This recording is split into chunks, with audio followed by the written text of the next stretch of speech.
Welcome to the Small Group Leader Podcast, a podcast by small group leaders for small group leaders to be equipped and encouraged as they make disciples for Jesus. My name is Derek Lynn, and we are unpacking a 6-part series on the 6 wins of a small group leader. And in this episode, we'll be looking at win number 3, be with your small group outside of small group. We are going to talk to Alex Rodriguez again, the National Director for Chi Alpha, and then we will get to talk to Taylor Cannaday, a small group leader from Radford University, and hear how she made time to hang out with her 20-plus small group girls while also being a nursing major with a heavy class load. Let's go ahead and listen to a clip from Alex's message on the 3rd win of a small group leader.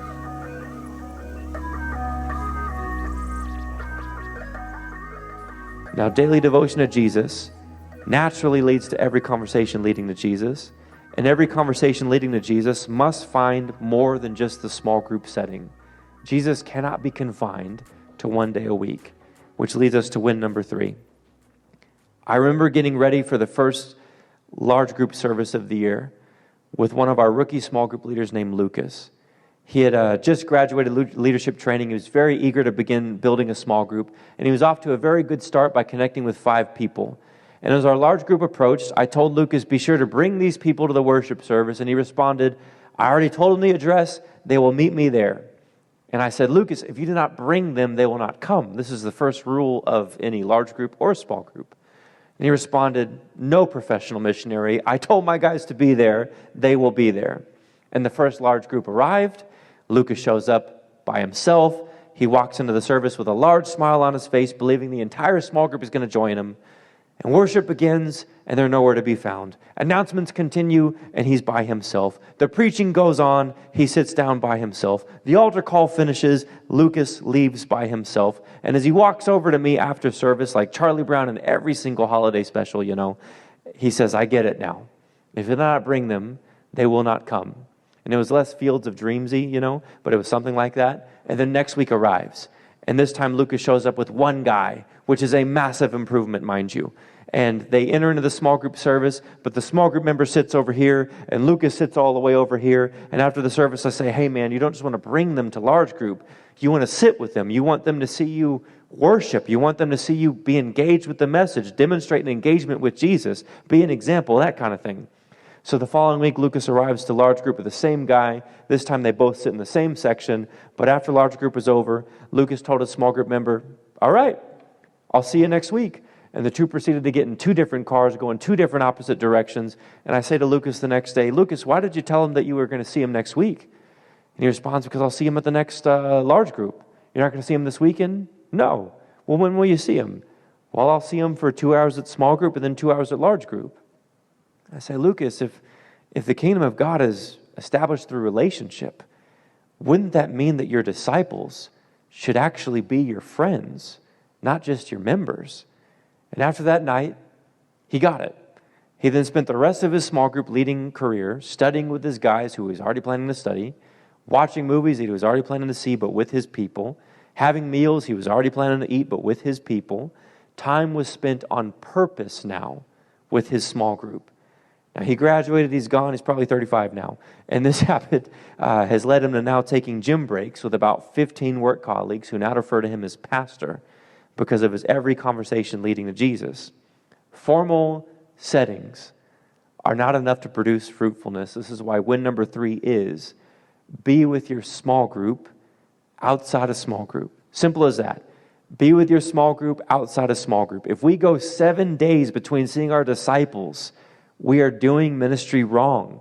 This is why Robert E. Coleman described the necessity of this win in his book, The Master Plan of Evangelism, as he writes, preaching to the masses, although necessary, will never suffice in the work of preparing leaders for evangelism, nor can occasional prayer meetings and training classes for Christian workers do this job.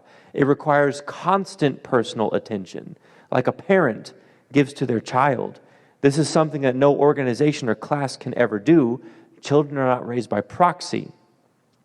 The example of Jesus would teach us that it can be done only by persons staying close to those whom they seek to lead. I've said it before, but let me say it again. The kingdom of God is established through relationship. UVA Chi Alpha puts it this way. A level 1 relationship Being with your small group only in formal settings produces a level 1 commitment.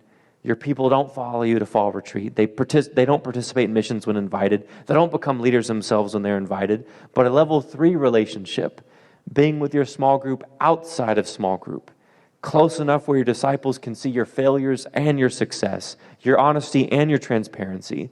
This can produce a level 3 commitment where your disciples want to listen and want to join you. And we see this in the life of Jesus, who had a level 3 relationship with his small group. They took road trips to Tyre and Sidon. They ministered in Decapolis. They prayed together in the Garden of Gethsemane. They watched Jesus live. And that was the difference. And in light of this level 3 relationship, it makes complete sense then that the disciples of Jesus gave him a level 3 commitment. They preached the gospel. They drove out demons. They were witnesses to the ends of the earth. Win number 3, be with your small group outside of small group. We are back here with Alex the Arms Rodriguez. Now looking at Never heard that nickname before. Now we're looking at our third win of a small group leader. Be with your small group outside of small group. We just listened to a clip of Alex speaking on this, and now we're going to try and dig into it a little more. Alex, one of the first things I want to ask you is be with your small group outside of small group. What if, because it always happens, your guys or girls won't come to the things you're inviting them to besides small group, and you can't get them to hang out with you outside of small group? What do you do? I think this happens quite often, and I think it's quite normal. So if you're experiencing this is not a rarity so much as a normality. I also think this is biblical, which could explain why it's quite normal. A few verses come to mind immediately thinking about it. In Matthew chapter 7, Jesus is preaching. He says, "Many will say to me, Lord, Lord," and he'll say, "Turn away from me, I never knew you," implying many, a not small amount, will not come into the kingdom of the Lord. Matthew 22, the wedding feast, father of the bridegroom throws a wedding feast, invites many. The many say, "I'm not going to go." So many are invited, but few respond. Yeah. Matthew 13, the parable of the sower. There is some seed stolen by a thief, some is scorched by a sun, some is choked by weeds, and some seed lands on good soil and bears fruit. That's a 25% success rate of sowing and reaping. That's why it's incredibly wise to ask all of our small group leaders to get about 20 numbers from 20 different people at the very beginning of the school year. Yeah. Based on that biblical evidence of a 25% success rate, what we've seen happen year after year after year is you get 20 numbers, not 5, not 10, not even 19. You get 20 phone numbers. Yeah. 5 will disconnect themselves because they want to join a fraternity or a sorority or another social club, making them unavailable. Out of the 15 remaining, 5 will disconnect themselves because they don't like the connotation that Chi Alpha Christian Fellowship or campus ministry brings.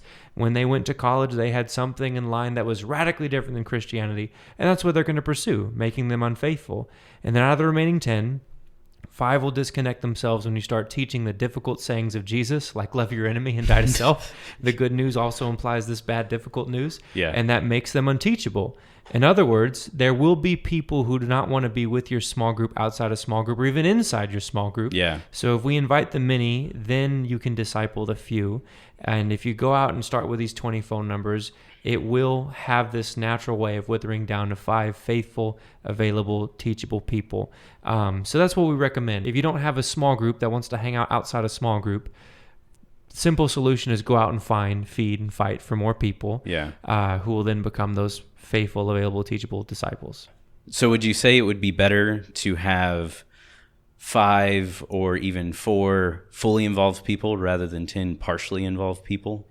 Yeah, absolutely. I think at the end of the day, you're looking for a high level of commitment from your small group leaders. Yeah. You're not just looking for a person, you're looking for a committed person. Yeah, and this is the difference between evangelism and discipleship. Evangelism, these are both biblical things, that is inviting the many, and it's investing into the many people that you meet, but this is a matter of minutes and hours. Yeah. Discipleship is that unique investment where you're discipling all of your best and none of your worst into a few faithful, available, teachable people who have merited your months and your years. Yeah, dude, that's so good. I've heard you talk before about developing relationships and there being different levels of commitment in those relationships.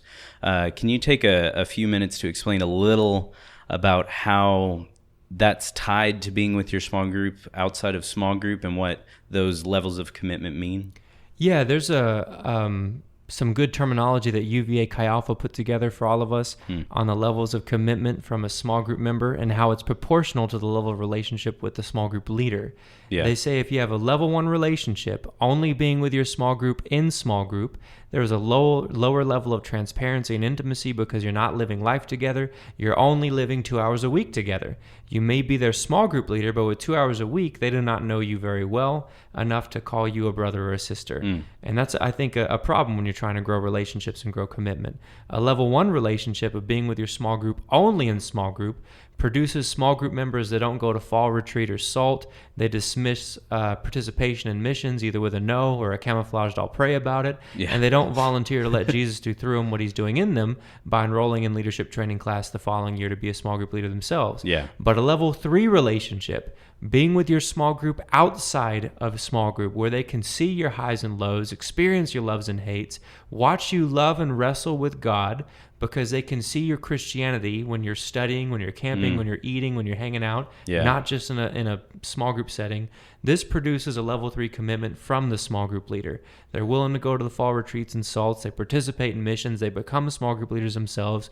They want to be a part of the army because they've experienced the intimacy of a family. Yeah. And that's what makes the difference, this level 3 relationship producing a level 3 commitment.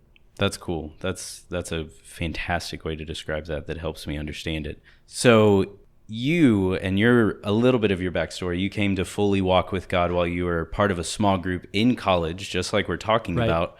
I would say whoever your small group leader was, they must have been decent or okay at small group leading.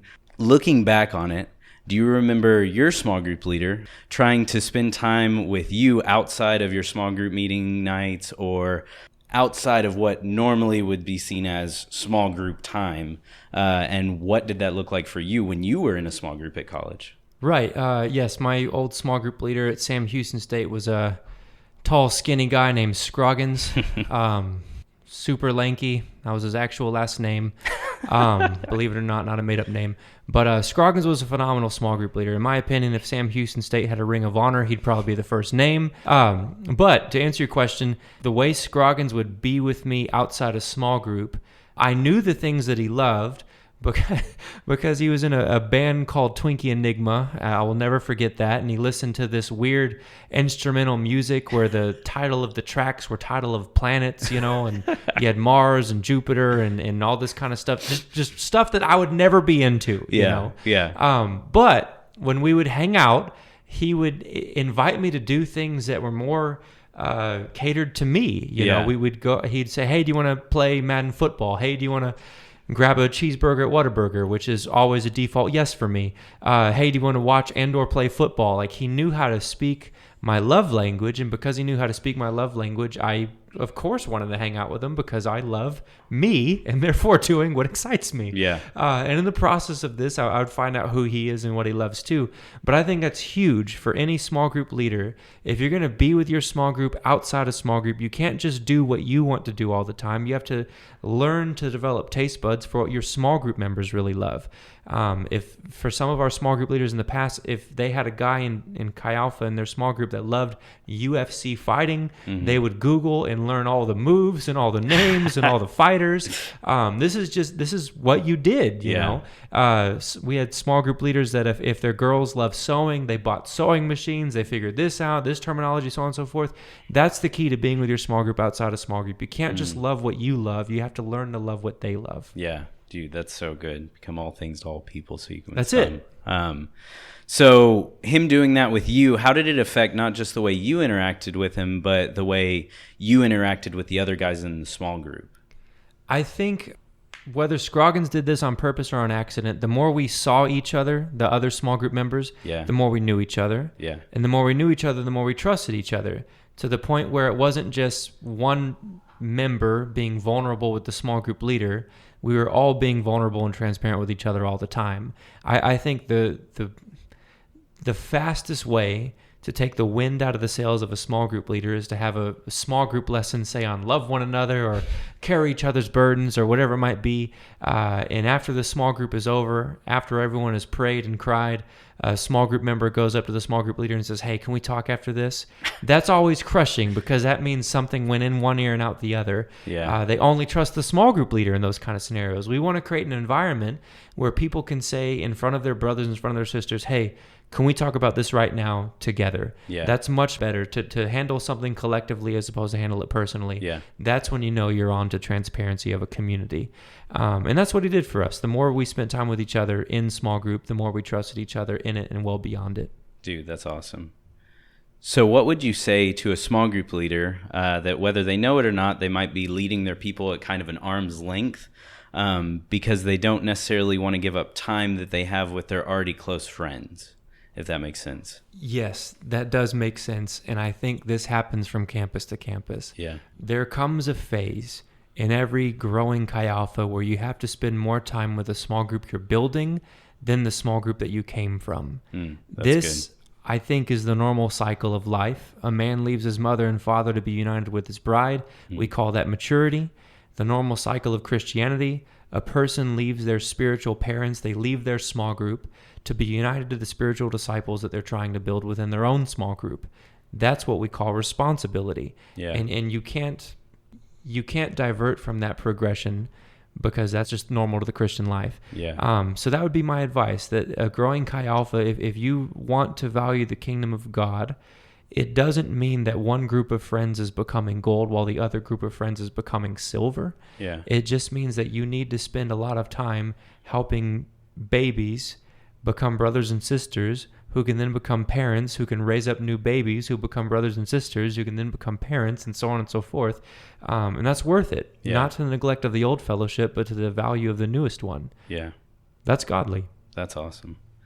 So what are your thoughts about a small group leader who, when they really think about it, wouldn't necessarily say they're friends with their small group? That's a good question, Derek. I think if we are not friends with our small group, then we are not being with our small group outside a small group, or we're forgetting that love is less of a feeling and more of a force. And we have to ask at the end of the day, will we choose to love these people? Yeah. G.K. Chesterton said it like this. He said, "Men did not love Rome because she was great. She was great because men loved her." And I think at the end of the day, our small group will become our friends when and only when we treat them like friends. Yeah. That's the reality. And I don't know if we can make disciples who make disciples who make disciples until we get to this point of relationship where we call a small group member or a disciple brother and sister. That's got to be the end goal.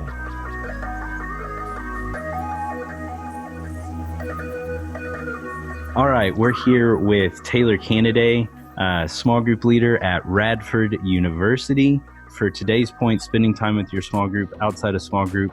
She is a fantastic example of showing why there's no reason you can't or shouldn't. So I'm excited to have you on. How are you doing?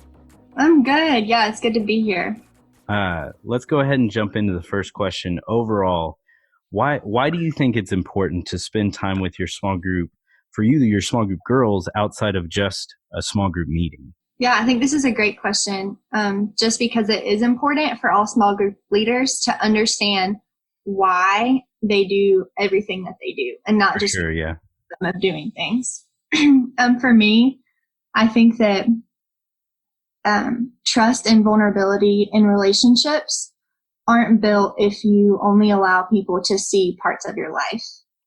If you want the gospel to impact every single part of their life, every day to day, I think it's important that they can see also your day to day and how the gospel is impacting your life.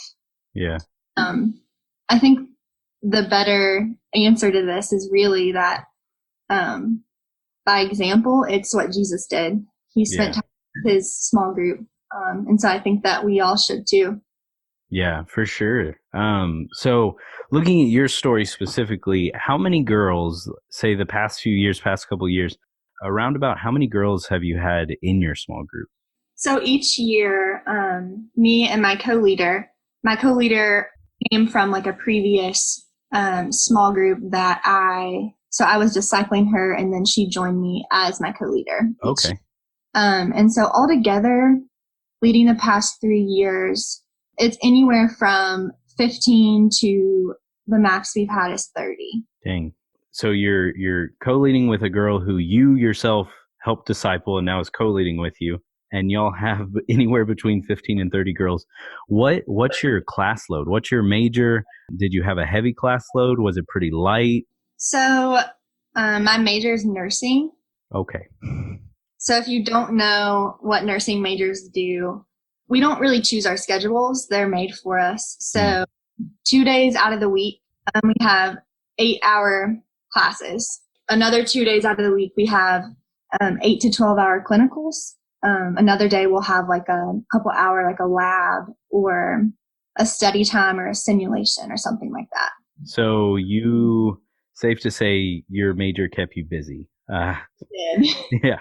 So with hanging out with these girls, having a heavy course load, did a lot of your hangouts throughout the week, were they one-on-one with you and your girls?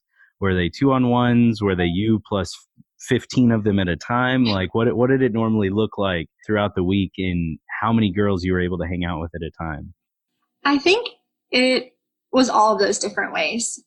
Most of the time, each year, me and my co-leader would choose about 5 girls who really wanted to be discipled and wanted to learn from us, those faithful, available, and teachable girls. And I would spend 1-on-1s and 2-on-1s with them every other week. And then just naturally, I would do more life-on-life discipleship. Yeah. Throughout the week, what did y'all do together? Like outside of how many? I mean, you're in classes that are 8 to 12 hours long, which sounds like an actual job instead of a course. What did y'all do with these people throughout the week? So I'm not naturally a planner, but through nursing school, just out of necessity, I had to be. And so I got a planner that was hourly. And so I really just blocked off my week. And any hour I had, I would just fit time in with some girls. So whatever I had to do, I just would take them with me. I don't think I ever ate a meal by myself. Oh, awesome. So if I had like a break for lunch, I would grab lunch with a girl. Things that I had to do, like going to the grocery store, going to the gym, on runs, I would just take a girl with me. Yeah. And then if I had to study, then I would just send whoever over, and they would all come over and just study with me. So you're hanging out with these girls all the time, doing everything together. You and them, did y'all actually become friends? Or was it kind of like, well, these are my small group girls, and then my real friends I hang out with on the side? Like what was the nature of y'all's relationship through hanging out all the time like this? Yes, of course we became friends. I love people, and I think it's important to get to know people on a deeper level. So as I was sharing my life, I was also asking really intentional questions to get to know them, just to build those friendships and really get to the root of things that were happening in their lives, things that were holding them back, being all in their relationship with the Lord. And I believe that's only through friendship that you can do that. Yeah, for sure. So you alluded to this before. How did you spend equal time with 20 plus girls? How did you divide up your time, and who with your small group girls did you decide to give your time to the most? So if I spent equal time with all of my girls, then the quality of our time would go down. I think that I would spread myself too thin. And I did learn that my first year of leading, I tried to spend time with all of them equally. And it just really doesn't work like that. Yeah. So I picked 5 girls and really poured into them, and also gave them an ownership with their relationship with the Lord and in their position as a discipler to reach out to the other girls in our small group and meet up with them one-on-one. So ultimately, everyone was getting met up with. Got you. So over the past few years, you've had a good amount of girls in your small groups, those types of things. I know you said you co-led with girls that came up through your small group and then became small group leaders themselves. How many of these girls through the past couple of years have gone through leadership training or LTC, if y'all call it that, and become small group leaders too? Yeah, this is like my favorite thing to see them step into their role as leaders and take responsibility on their own. I am a spiritual great grandma. That's awesome. Yeah, so I've had around 12 to 15 girls go through LTC and then become a leader and lead their own small group. That's really awesome. And you get to see it. You get to see the transgenerational discipleship, the through the years, like in front of your eyes, which is so cool. That's so cool to see. So if you were to break down by percentage with the average small group girl, what percentage of discipleship do you think happens in the actual small group night itself? And what percentage do you think takes place outside of the small group meeting? So I would say about 20% of discipleship happens in small group, because small group is a place for concentrated teachings, and but it doesn't really touch on questions that girls don't even know that they have. Yeah. And so I would say 80% happens outside of the small group setting. Just while you're doing life with people, they begin to understand more of what it looks like to really live your life for the Lord. Yeah, that makes so much sense. So why do you sacrifice so much time, effort, and energy into this and this discipleship and these girls outside of just the meeting night or maybe the large group? For me, just understanding the weight of the gospel and how my life was impacted before I started nursing school, I decided that it was important to be a good discipler, more important to be a good discipler than a straight A nursing student. So whenever I got to those crossroads where I could choose other things, and when I felt tired or when I felt like it wasn't worth it or I wasn't seeing anything come out of it, I would go back and remember when I made that decision that it is way more important to me to be that than to be the perfect student. Yeah, that's so good. So what would you say to the small group leader who doesn't necessarily think it's that important to spend time with their small group people outside of small group meetings? First, I would just ask them, why are they leading a small group? Because if you're leading to see Jesus transform the lives of college students, that takes more than an hour every Thursday night. Yeah. I think it's easy to prioritize other things when you don't keep that why in the forefront of your mind. Yeah. Another thing that some small group leaders might be thinking right now, what would you say to a small group leader who might say they just don't see or think they have time? I would say that we all have time. If you don't have time, or if you don't think you have time for spending time with small group girls, then that just means that something else is more important to you. So I would just challenge them to write a list of all of their responsibilities and things they spend time doing and go through each of them and put their why beside that. Yeah, just because we have to prioritize things. We all have 24 hours in a day. We choose what to fill it with. And I just chose something that was going to last for eternity.